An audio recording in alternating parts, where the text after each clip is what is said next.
So Daniel chapter 3, verse 1 starts like this. It says, King Nebuchadnezzar, and I'm not going to give you all the background about Nebuchadnezzar and Babylon because Dan did a fantastic job last week.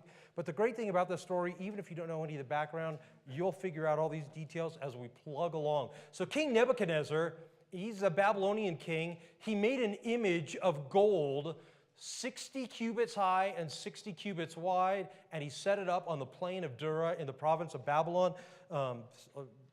Probably none of you have a measuring tape at home that measures things in cubits, but we do, fortunately, we do know how long this standard of measure is. So I was curious, how big is this? And so what I did is I found out just if most of study Bibles will have this in your notes, but I figured this out. So what I did is I got here this morning, I thought, how can I help people understand how big this image is that they put out on this plain?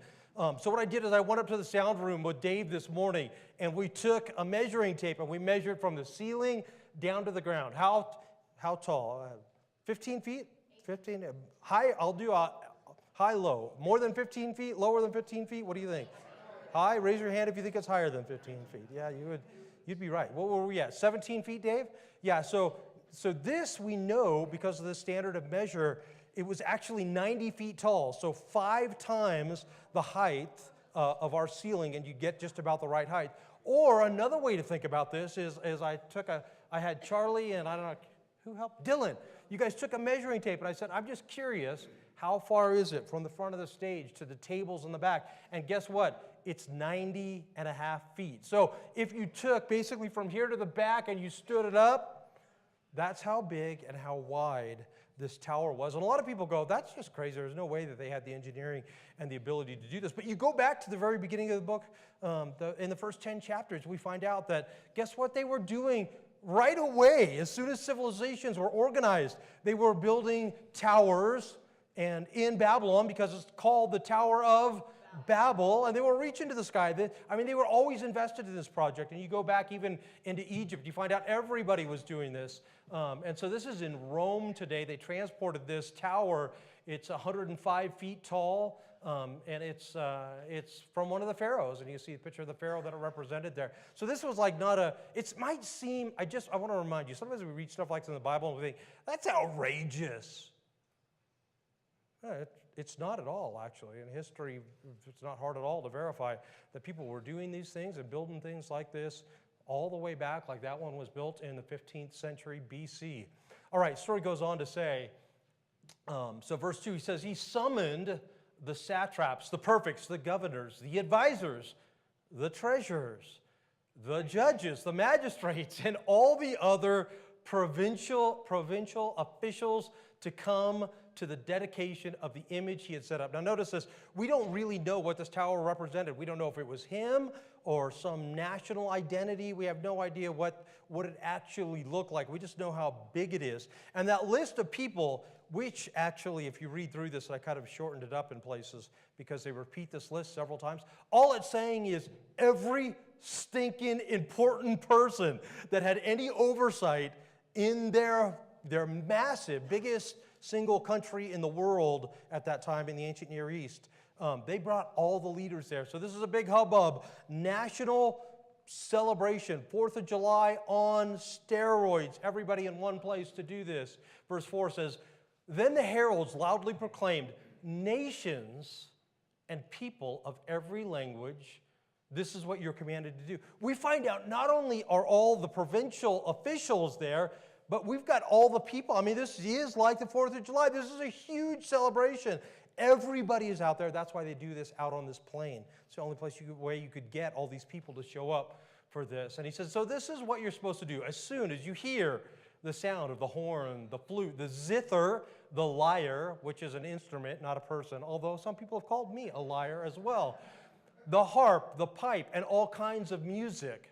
That's another list that is repeated throughout this chapter that I've shortened down for reading purposes. It says, you must fall down and worship the image of gold that King Nebuchadnezzar has set up. So when you hear the party music, baby, that's your sign. Bow down, because this is a representation of everything that our society holds dear.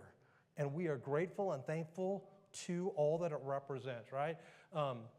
So a lot of people, again, people wonder, did they really have musical instruments like that?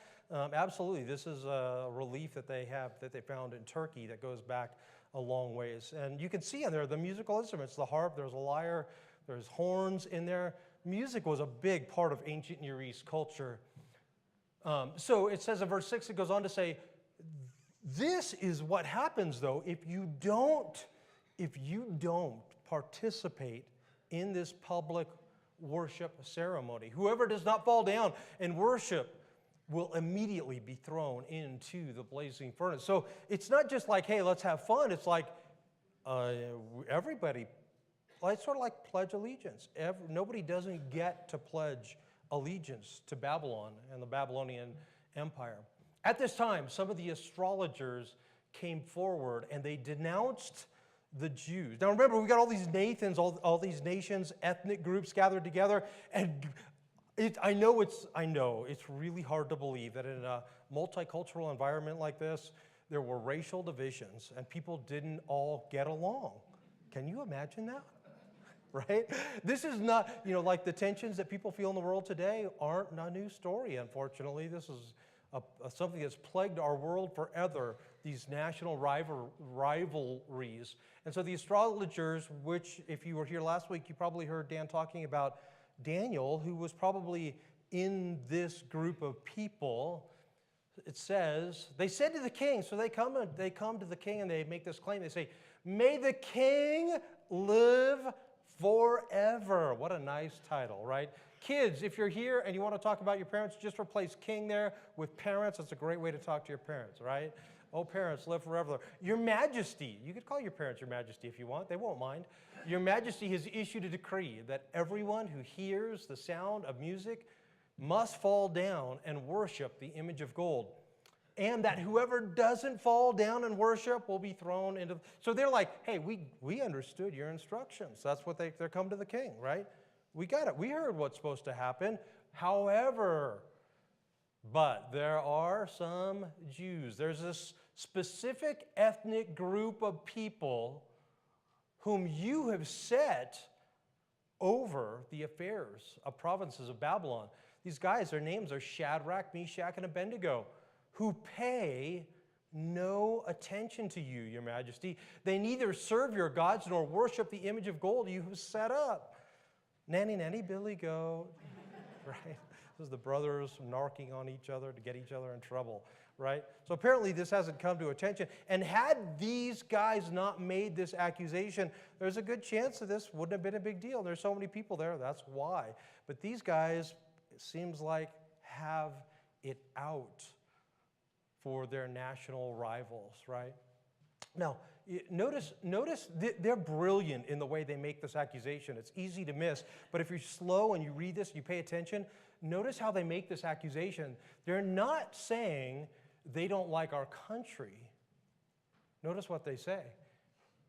They don't like you. And this is an affront not just to our country, but primarily this is an affront to you and who you are and the rules that you've put in place, right? So this is brilliant because what have they done? They've said, look, this isn't just about our national integrity. This is about your integrity. And what king wouldn't feel the need to defend his integrity, right? I mean, he's got to do it. They're like, hey, what are you going to do about this? They put him in a place where he feels like he has to do something about this because of the nature of the accusation. Furious with rage, Nebuchadnezzar summoned these three guys, Shadrach, Meshach, and Abednego. So these men were brought before the king, and Nebuchadnezzar said to them, what's up? Right? He's like, is this true, Shadrach, Meshach, and Abednego, that you don't serve my gods or worship the image of gold? I said, this can't be true. Right? What in the world would keep you from wanting to be grateful for we got the best country? And I've given you great jobs. Why in the world won't you play along with the rules that our country has set up, the rules that I've set up, right? He doesn't understand this.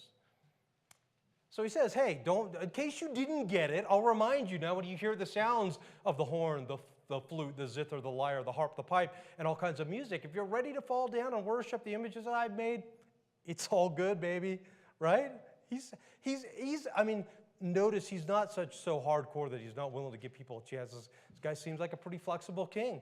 However, he says, make no mistake, if you don't worship it, you'll be thrown immediately into a blazing furnace. And he asks a great question. And he's actually going to answer this question later on in the chapter if you read it carefully. He says, if I'm going to throw you in the furnace, then what God will be able to rescue you from my hand? Right? Who could be more powerful than I am? Right?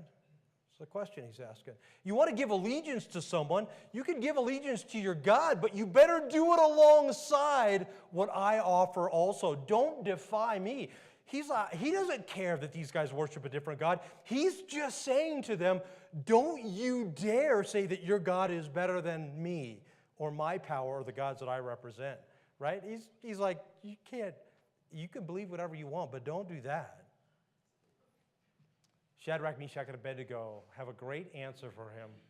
And it's totally unexpected. King Nebuchadnezzar, we don't need to defend ourselves before you in this matter.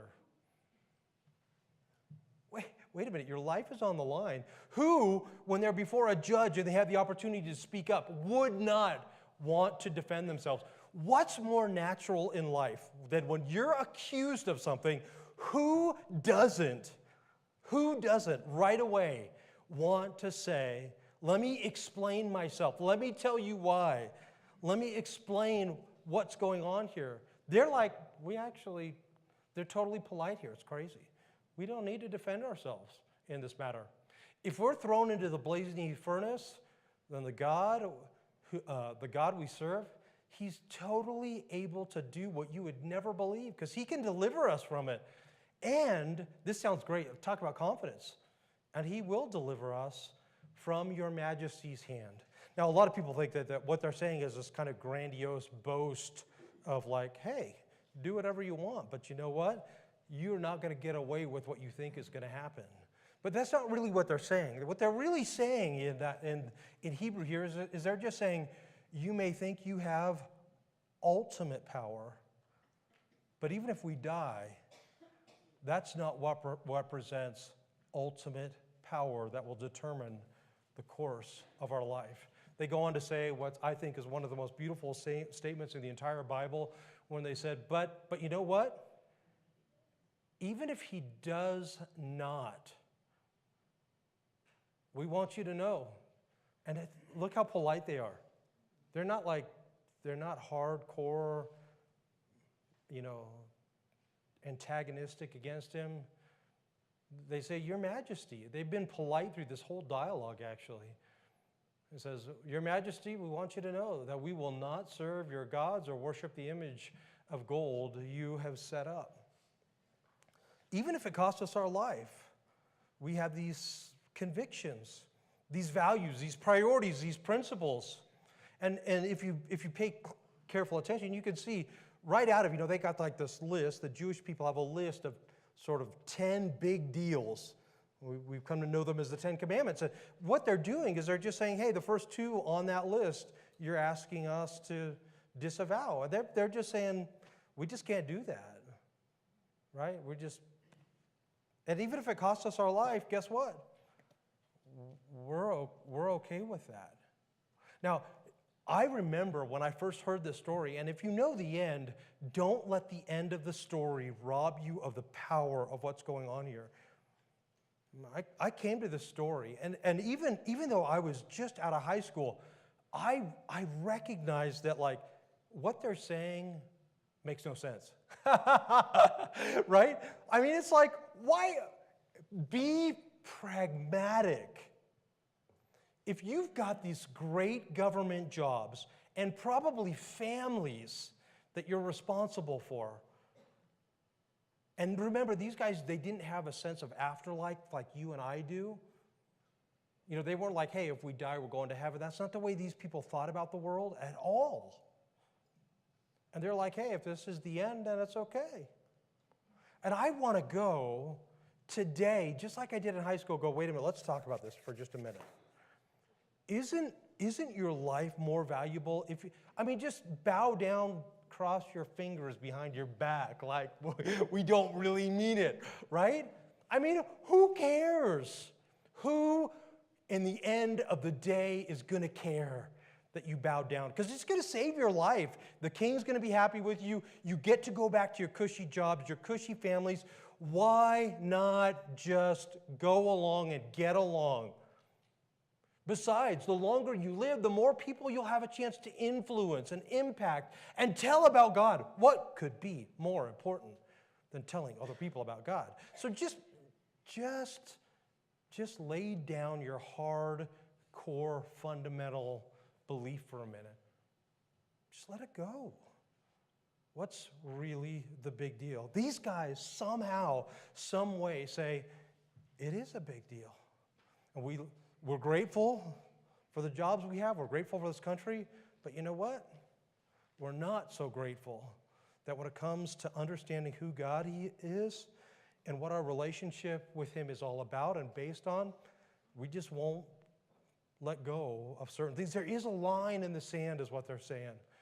There's a place we just won't go to because our lives and who we are, if we violate that, then we're not really who we say we are. Our deepest held principles and values, if they're not lived out at some level, then they're not really the principles that determine who you are. And they're just saying, this is who we are. This great picture of integrity. So one of the things that's easy to miss in here, though, is we live in a world where people get so excited about protesting everything, right? This is actually a great way to think about how you lead a rebellion. Right? Because that's what they're doing. And they're saying even if we're martyrs, that's okay. We're totally fine with it.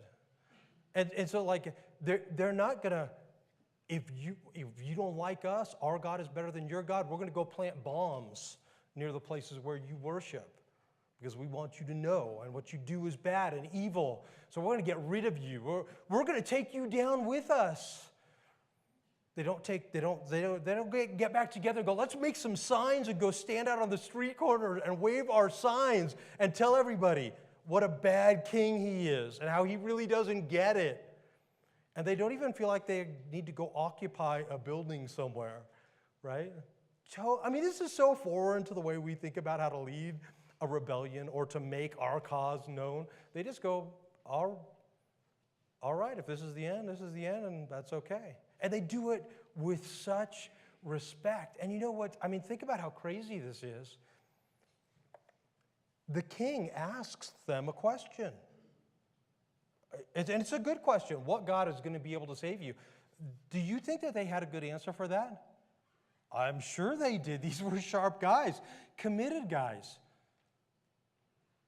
And for whatever reason, they don't even feel like they need to give a defense or we don't even need to make an argument with you about this. Whether they knew it wasn't going to do any good, I'm not quite sure, but they just feel the freedom to say, we're not going to turn this into a debate. If this is what your heart is set on, you're the king. Do what you need to do. We're okay with the outcome.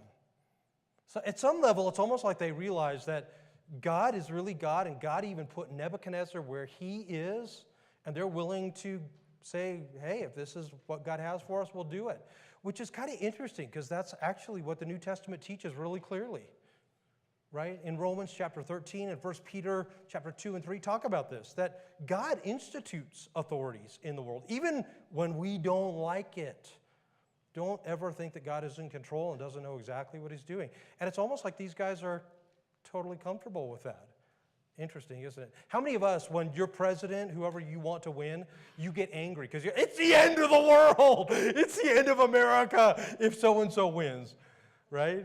We get so invested in stuff like that. But these guys are almost like, hey, even though this guy isn't really a good king, they don't feel like they have to freak out about that. It's almost like they go, hey, we know that God's really in charge of this stuff, all of this stuff. And we're okay with whatever he wants to do. Crazy, isn't it? Totally different way to think about the world, but I would compel you to consider thinking that maybe that's exactly how God designed for you and I to live as well. So it goes on to say, so Nebuchadnezzar, even though they're nice about this, he's not happy. So he says to Shadrach, Meshach, and Abednego, if this is your attitude, his attitude towards them changed, and this is from the NIV translation, and it's actually a horrible translation of the Hebrew, because really what it says is his disposition of his face twisted. Right? I mean, that's literally what the Hebrew says in here. It's not just his attitude, but his face was twisted. He ordered the furnace heated 7 times hotter than usual.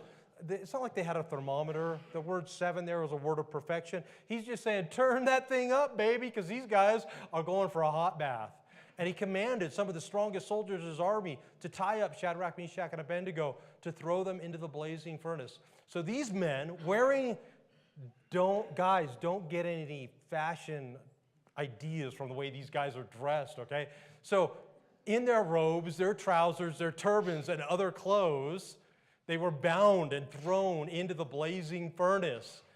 The king's command was so urgent that the furnace was so hot that the flames of the fire killed the soldiers who took up Shadrach, Meshach, and Abednego. And these 3 men, firmly tied, all fell into the blazing furnace. You know, it's not like he puts them on trial. They don't go to a holding cell. Right then and there, they're done. Put them in there. This is from the 12th century BC. It is actually in Timnah in Israel. It's because they found copper inside of it. It was a copper smelting furnace. And it's really interesting to go back and look at all the different furnaces. And you can totally see how difficult it would have been because of the way they used furnaces back then, but certainly some of them were big enough, and it totally makes sense. If he's got this image out on the plain and he plated it with gold, it probably wasn't solid gold, but he plated it with gold, he'd need some smelting equipment out there, so he probably had an enormous furnace out there. You know, this story was so powerful, and it carried, you know, it was not just the end of the story, but the story of these guys' willingness to say, our loyalty is with God ultimately, even if it costs us our life. This story was so powerful that it made such an impact on the early church and the martyrs that a lot of them, their sarcophaguses were marked with this story on it. And here's a good example of a sarcophagus we found, not me like we, but archaeologists have found. It's one of a number that essentially depict this story. That was a very popular way for people who died as martyrs to say, we were in good company.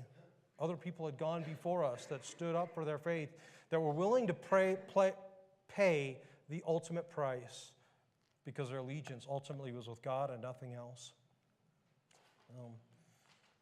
One of the things that's interesting is how I think a lot of us, it's super easy to want to dismiss this story because unless you live in the Middle East where there's still tensions like this in the world where you can die for your faith, most of us really, I don't think we worry or have a sense that this is something that could ever happen to us. So I think on one level, it's just really easy to dismiss this story as a whole out of hand, that it really has much relevance to us. Like, these guys are great, we appreciate their example, but this really doesn't have anything to do with me and my life today, and I don't think anything could be further from the truth. See, the reality of what's going on in here is it's certainly not as subtle as what we experience in life, but John Calvin, who's one of the reformers, does a great job of talking about how our minds are set up like a factory to turn out idols, things that we would give or build our lives around and our allegiance to. And we've over the years, we've used this phrase a lot of times just to remind people that you and I, it's not like we weren't created to give our ultimate allegiance to something. That's the way God made us. We will all find things that demand our attention, that we'll spend our time, our money, and give all of our attention to. And that's what an idol is. See, it's just never, don't escape this. Just because there's not something in here that we're bowing down to, don't ever make the mistake of thinking that somehow your life is idol-free or worship-free. Everybody worships. It's only a question of what And that's true for everyone, always, throughout all of history. The German-American Paul Tillich, who wrote a great 3-volume set of systematic theology, he repeatedly uses this phrase in there talking about this idea. He says, a person's God is the thing or person that one is most concerned about, thinks about the most, or affects one's life the most. That's a brilliant definition of what idols look like. And, you know, you think about this. It's not an old thing for countries to set up monuments to say, this is what represents who we are. And people love those things, appreciate those things, embody the way of life of that culture or that country. That's part of why we have the Statue of Liberty. And it's such a powerful symbol, not only to us, but to other people. Right? This isn't like an old concept. We can see this alive and well in the world today, which is why Tony Campolo brilliantly says about America today. He says, I love my country. He says, it's the best Babylon in the world. But it's still Babylon. Don't ever make the mistake of thinking somehow America is equal to or better or supplants the kingdom of God, because that's where our ultimate allegiance needs to lay. And it's so easy to think that somehow we don't embody the very things that Americans love the most. Right? So, see, the story, it's like we dismiss this stuff because it's just so in your face, it's so over the top, this call to worship. And we go, you could see right through what the king is setting up, and you're like, I'm not going to play that dumb game. And so at some level, you appreciate how overt this call to worship is. But don't ever make the mistake of thinking that America, whatever country, whatever world you live in, doesn't ask you to play along also, and to give your allegiance to the things that country embodies. I have a good friend who he's getting older, and he feels this pressure because a lot of his friends they're homeowners. And he said to me, I can't even think of how many times he said this, because I said it myself when I was looking for a home. He said, I'm tired of paying someone else's mortgage. Right? At some level, I think that as Americans, we bought into this idea that to show that you've really made it in the world, or there's a problem if you don't own a home, you're somehow less than, not as good as, not as successful as, if you don't grow up and own your own home. Let me ask you a question. When you get to heaven, is God going to pull out the notebook and go, home ownership, yes, no, working on it? Is that going to determine whether God says, so glad you're here, good and faithful servant, whether you owned a home or not? How many of us get all wrapped up and consumed with whether we own a home, or we have a nice car, or the latest snowmobile, or I got my 45 days in on the mountain and I made my pass count this year? How many different ways do we measure what it means to live a full life? And how often are those things just straight out of what America says life should be like? I mean, if you're a kid and you grow up today and you go, I'm going to wait to have sex with someone until I'm married to someone of the opposite sex. What's wrong with you, right? Everybody thinks you're crazy if you deny this natural biological urge. Who can put those kinds of restraints on you? It's crazy, right? I mean, America has its own set of values that not just invites us to come along and play, but if you don't play, if you go, I'm perfectly happy for the rest of my life not owning a home, people will go, gosh, that's kind of weird. Well, what about retirement? What about security? I mean, we have these ideas of what it looks like to play along. And the minute we pull ourselves back from that, people they get threatened. They feel bad for us, or they look down on us. Because America has values, And it's almost like we insist that everybody worship those things. And here's the problem. There's even really good things in life that God gave us as gifts that we can turn into ultimate things. Like you can love a relationship. Who doesn't, God clearly wants us to enjoy our marriage, but you can idolize your marriage. And if something happened to your marriage, it could totally destroy you. If that's the thing you invest your most hope in, that's your idol. What about your relationship with your kids? And that starts to go south. People will feel like, I've invested so much in wanting to have a happy family, and my kids don't like me. They don't want anything to do with me. And a lot of parents, that will ultimately destroy them because their ultimate hope, the things they most value or live for in life, is that relationship. So even really good things that we love can become destructive forces and idols in our life. And don't ever make the mistake of thinking because you aren't in this story, it doesn't affect you or isn't relevant to your life today. All right, let me fly through the end here for you.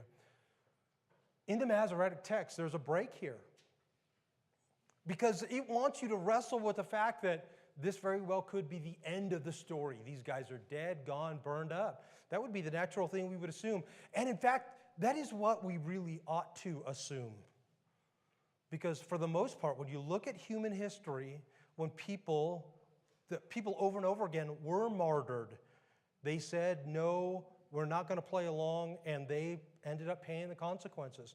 It's very, very rare that God seemed to intervene. So the king, Nebuchadnezzar, leaped to his feet in amazement. Wah! He asked his advisors, weren't there 3 men that were tied up and thrown into the fire? They replied, certainly, your majesty. And he said, look, I see a 4th man walking around in the fire, unbound and unharmed. And the 4th looked like the sons of the gods. And some people say, well, this must have been Jesus in the Old Testament. A lot of people argue that, although it's just not definitive. We really don't know what's going on here. But clearly, there's not just 3 people in the fire. There's 4 in there. Nebuchadnezzar then approached the opening of the blaze of the furnace, and he shouts in, Shadrach, Meshach, and Abednego, servants. His attitude totally has changed here. Servants of the Most High God, come out. Do you ever wonder, I never thought about this until I read this week. Do you ever wonder what would have happened if he hadn't asked them to come out? Maybe they were perfectly happy with that 4th visitor in there just to go on their way wherever that 4th visitor was going to take them. You ever think about that? But for whatever reason, Nebuchadnezzar's freaked out. And you and I would be too in this circumstance, right? So he says, Shadrach, Meshach, and Abednego, come out of the fire. And all the royal officials crowded around them, and they saw the fire hadn't harmed their bodies in any way at all. They just can't fathom what's going on here. Nebuchadnezzar is going to answer his own question. Remember, he asked, what God is able to save you? Remember, they deferred on answering the question. Nebuchadnezzar actually discovers the answer for himself. Praise be to the God of Shadrach, Meshach, and Abednego, who sent his angel, and he did. He rescued his servants. They trusted in him, and he defied the king's command, and they were willing to give up their lives rather than to serve or worship any god other than their. Man, oh man, did he just get a lesson right there? And did he learned and understood that lesson in an unbelievably powerful way right there.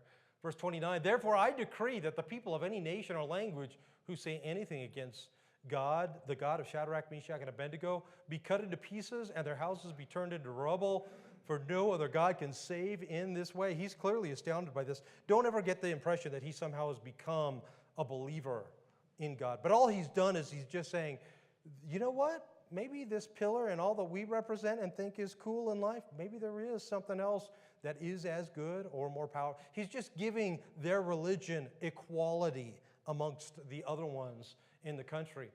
And so talk about irony. Remember the guys who make this accusation against them, trying to get them kicked out of the country or killed? Talk about an irony. Look what happens. God totally defends these guys. And he says, the king promoted Shadrach, Meshach, and Abednego in the province of Babylon. What a fun story, man. I love it.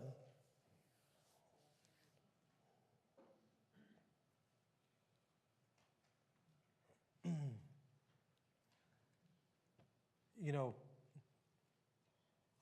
I think we all need to be inspired from time to time to recognize not only how good God is and what he is capable of, but I think we also, see, there's this real tension in the story to not make Shadrach, Meshach, and Abednego like the people that we look up to. There's a real tension that a lot of people who write commentaries about this say, don't make Shadrach, Meshach, and Abednego the center of this story.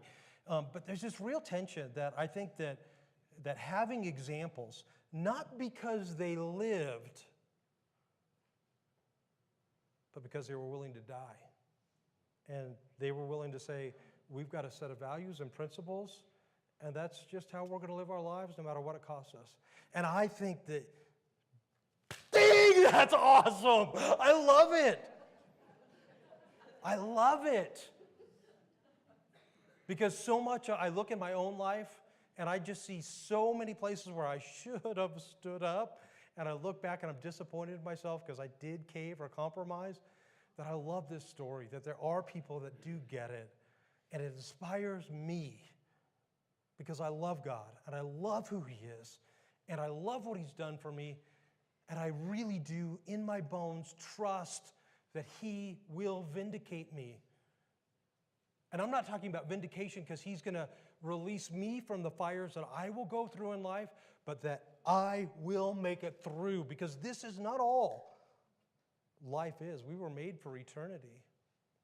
And God will vindicate me, not because of what I've done, because I certainly have let him down, but because of what he's done. And that's where my faith and my trust is in. Not that I will somehow get it all together sometime, but that just like Romans says, why we were still sinners, why we were still in it. That word sin, think about rebellion.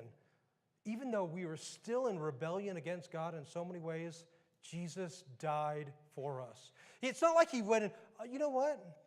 These people aren't ever going to get it together, so I'm just not willing to redeem them. And Jesus didn't even say, at some point they will get it all together, so there I'll be willing to give myself for them. No, he said, why they were still sinners, active, ongoing process. Jesus totally willing to die for us. See, our hope and our security isn't that we're going to get it all together sometime, but it's because Jesus did. And that's the basis of our faith and our hope. But it's still so good to have pictures like this and reminders that there's people that really did get that, and in the hardest of hard moments in life, they were willing to say, do your worst to me, because God's got my back. So sometimes, Sunday nights after you preach 3 services, I'm cooked.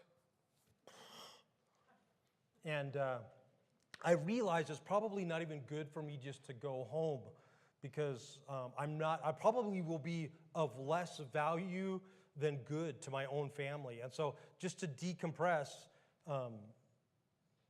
I'll go wander around in Rayleigh's, because there's no one ever over there Sunday night late. And so I'll go over there and I'll wander around. I always buy something, but I like it because there's nobody else. There's just nobody in there, and it's quiet, and I'm not around other people. And it's just an opportunity for me to decompress before I go home, so I can go home and be of some value, I hope, to my family. So I'm in there one night, and lo and behold, and I'm thinking, you know what sounds really good to me right now? A candy bar. I have issues with my blood sugar, so I just can't eat crap. But I thought, you know what? I've worked hard all day, and it's okay for me to cheat. I'm going to bed in a little while anyways, so no worries. And I walk in there, and this guy that I know really well is in there, and he's walking out. His name is TJ, and he's a personal trainer here in town, and he works at the gym that I go to. And he's always telling me, hey, it's not just working out, it's not just, you got to be careful what you're putting in your body, Noah. And I'm like, dude, if I ate the way you're telling me to eat, I might as well just become a rabbit, man, right? I love eating. I want to eat. I want to enjoy life. And so I'm walking in there, and I'm thinking, you know what I'm going to walk out with tonight? I'm going to get a candy bar. And I walked in there, and I'm going to walk over to the produce section and walk my way around. And that's what TJ's got. You know, isn't it, you know what's cool about this is not only does he doesn't just say this is what you should do, he lives it. He practices it. It's not just what he preaches other people should do. There's nobody else in there. The guy could have been walking out with a candy bar, and I would have gone, let me get mine, and I'll meet you out in the parking lot, buddy, right? And this was good inspiration for me to go, I needed to be reminded I've got these cravings, these wants, these desires. They don't have to dictate how I live my life, though. And it was good for me. And it helped me only buy one candy bar that night while I was in it. So, you know, TJ, this was a picture of somebody who has integrity and loyalty to a set of principles and values that guides how he lives. And that's so cool about this story, is you got people that their priorities and their values do guide how they live their life. And it should be really inspiring to us. In fact, notice what the book of Hebrews tells us about Jesus. Therefore, since we were surrounded by such a great cloud of witnesses, remember chapter 11 is the hall of faith of all these people that because of their trust and fidelity to God, experienced his goodness and got to see him at work and what that fidelity looked like. So he starts chapter 12 by saying, let's throw off everything that hinders and the sin that so easily entangles. Let's run. Right? This inspiring picture. Chariots of fire. Right? Let's run with perseverance the race marked out for us. Fixing. Interesting. Who are we supposed to fix our eyes on? Shadrach, Meshach, and Abednego? Fix our eyes on Jesus, because he's the pioneer. He went before us. He's the person who did it perfectly. Set your eyes on him, because for the joy set before him, he endured the cross, scorned its shame, and he sat down at the right hand of the throne of God. Notice what it says here. Consider him. Look at who Jesus is and what he's done. See, there's nothing wrong with finding inspiration in the pages of Scripture to see who God is and what he's done, what it looks like to love and follow him well. And even the author of Hebrews says, look at Jesus, who very much like Shadrach, Meshach, and Abednego, when Jesus was before the people that had the power of life and death over him, Jesus didn't feel like he had to give a defense. Why? Because he knew God would vindicate him. You and I, we don't have to yell and scream. We don't have to make grandiose arguments. Just allow God and his good timing to vindicate your life in every way, and he will. See, it's so cool. How did these guys come to this? They go to this, they live in Babylon, and Babylon worked so hard to assimilate the people. They even changed their names. But Shadrach, Meshach, and Abednego is not these guys' name. Their real names, we find out in the book of Daniel, are Meshach is named Hananiah. And that Hebrew name, you know what it means? God's compassionate. And this is the picture of when you're suffering, when God's people were suffering, he was right there with them. And don't ever forget that God hasn't abandoned you. He's with you in the midst of whatever pain and circumstance you're going through. Notice in the story, God could have blown out the fire. But instead, God is with them in the fire. Mishael is the real name of Meshach. And his name means who is like Elohim. Elohim is the word mighty God. Who's like that guy? Nobody. There's no America, Babylon, Nebuchadnezzar, nobody. And I'll give my allegiance to that guy. You can see how these guys' names even remind them, inspire them to be who they are, because it reminds them of the truth of who God is.